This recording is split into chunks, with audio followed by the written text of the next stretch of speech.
Salam jumpa dan jumpa lagi saudara-saudara yang sudah terbiasa menerima berkat dari HKBP Setia Mekar dan juga yang baru menikmati berkat Tuhan melalui channel YouTube Renungan Harian HKBP Setia Mekar Resort Setia Mekar, yang dimaksudkan bukan hanya untuk seresort saja tetapi untuk semua.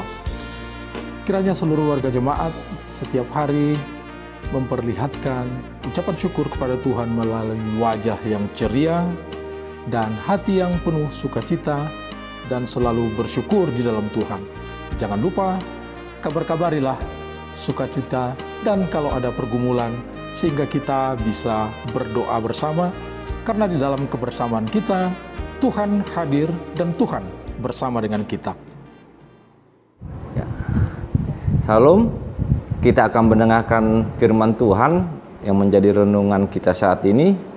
Saya persilakan untuk Amang calon sintua JM Sitinjak untuk membacakan renungan kita. Saya persilakan. Shalom untuk kita semua. Firman Tuhan sebagai renungan kali ini tertulis dalam Yohanes pasal 5 ayat 44. Beginilah firman Tuhan. Bagaimanakah kamu dapat percaya? Kamu yang mencari hormat seorang diri yang lain dan yang tidak mencari hormat yang datang dari Allah yang Esa. Demikian firman Tuhan. Berbahagialah orang yang mendengarkan firman Allah serta yang memeliharanya. Amin.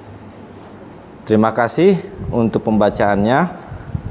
Sekarang kami mendengar dan juga ada pertanyaan dari jemaat yang mewakili jemaat kita, yang kami persilakan kepada Amang G. Manurung untuk menyampaikan pertanyaan mewakili jemaat kita semua.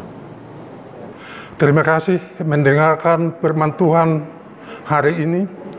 Saya melihat dan merasakan ada hal pujian dan kehormatan yang dicari oleh manusia yang dikatakan oleh Tuhan Yesus di dalam nats ini. Yang menjadi pertanyaan saya adalah, bagaimana kita memaknai arti pujian atau kehormatan di dalam hidup kita? Terima kasih. Terima kasih Amang untuk pertanyaannya. Firman Tuhan yang menyapa kita, yang menjadi renungan pagi saat hari ini, menjadi sukacita bagi kita, mengatakan kepada kita tentang arti dan makna pujian di tengah-tengah kehidupan kita saat ini. Itu yang juga menjadi pertanyaan dari Amang Manurung tadi.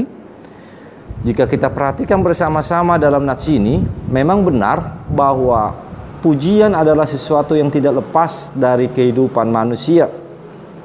Dan pujian juga sering menjadi satu tujuan yang dicari oleh manusia, karena melalui pujianlah manusia itu bisa mendapatkan yang namanya suatu pribadi yang hadir di tengah-tengah masyarakat atau di tengah-tengah lingkungan, atau lebih seringnya kita katakan dia bisa menunjukkan eksistensi dia di tengah-tengah kehidupannya.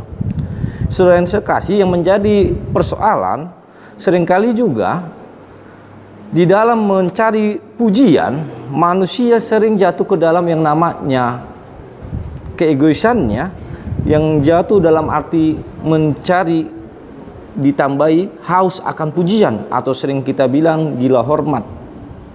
Karena di dalam haus akan pujian atau gila hormat, disinilah manusia akan mencari membuat panggung dirinya yang berpusat hanya kepada dirinya sendiri. Sehingga apa yang terjadi? Tujuan dari kehidupannya, apa yang diperbuatnya, apa yang dilakukannya, semuanya berdasarkan kembali kepada dirinya sendiri. Itu juga yang dikatakan oleh Yesus Kristus, di mana dia mengatakan, apa yang kulakukan, apa yang kuperbuat, bukan untuk mencari pujian dari manusia, tetapi yang diperbuat oleh Tuhan Yesus Kristus adalah untuk kemuliaan Allah, kembali kepada Allah. Sehingga kita bisa melihat ketika Tuhan Yesus melakukan suatu mujizat, melakukan suatu perbuatan yang luar biasa, Tuhan Yesus tidak pernah meminta untuk orang tersebut berterima kasih ataupun menyebarkan berita tentang namanya, tetapi dia selalu mengingatkan bahwa kemuliaan Allah hadir di tengah-tengah orang-orang yang telah disembuhkan atau menerima mujizat dari Tuhan. Dan inilah yang dikatakan juga oleh Rasul Paulus dalam Kolose 3 ayat 23, segala sesuatu yang engkau perbuat, perbuatlah itu untuk kemuliaan Allah. Yang artinya, apa yang kita lakukan, apa yang telah kita perbuat, semuanya itu hanya kembali kepada Allah saja, bukan untuk mencari pujian-pujian. Benar bahwa kita harus mencari pujian sebagai bentuk eksistensi kita di tengah-tengah kehidupan ini, tetapi ingatlah, ternyata di atas makna pujian, bahwa pujian itu adalah suatu bentuk kehormatan kita, kemuliaan kita kepada Tuhan yang telah memberikan anugerah di tengah-tengah kehidupan kita. Saudara yang terkasih, selamat menjalani kehidupan ini, mencari pujian untuk kemuliaan nama Tuhan. Seperti ada ungkapan, puji diri hamamaku, puji Tuhan, haleluya. Amin. Saudara-saudaraku yang dikasihi Tuhan Yesus Kristus, kita sudah mendengarkan firman Tuhan yang luar biasa. Firman Tuhan ingin menjadikan kita menjadi generasi yang handal di dalam zaman kita ini dengan segala tantangannya. Saudara-saudara, generasi handal adalah generasi yang selalu mengandalkan Tuhan. Bersama Tuhan, kita akan mampu memenangkan pergumulan. Bersama Tuhan, kita mampu. Kalau kita mau.